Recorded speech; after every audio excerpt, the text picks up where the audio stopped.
New York employers and schools could face a $250,000 fine for hair discrimination. The city has taken its first step in giving legal recourse to individuals who have been mistreated on the basis of their natural hair.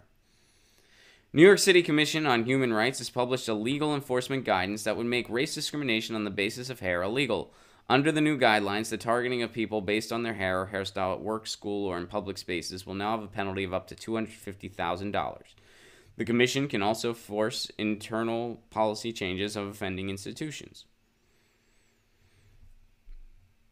So the official document is called the New York City Human Rights Law, and it protects the rights of New Yorkers to maintain natural hair or hairstyles that are closely associated with their racial, ethnic, or cultural identities. Although an employer can enforce policies around maintaining a professional or work-appropriate appearance, they cannot enforce restrictions that target a specific hairstyle or hair texture. So policies that would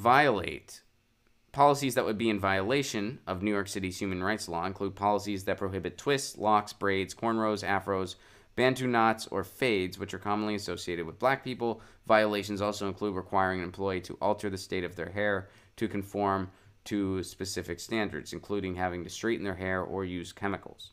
In addition, the legal guidelines address the wrongful implementation of policies prohibiting certain hairstyles to promote a certain corporate image because of a customer preference or under the guise of speculative health or safety concerns. In cases where there is a legitimate health or safety concern, alternatives to a ban or restrictions such as head coverings, nets, or hair ties should be used.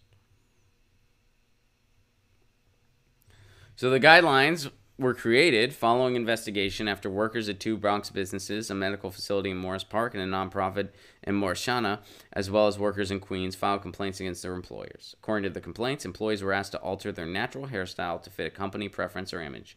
The complaints were on the basis of the company imposing appearance requirements in a discriminatory manner. All right. I think that's good policy. Yeah.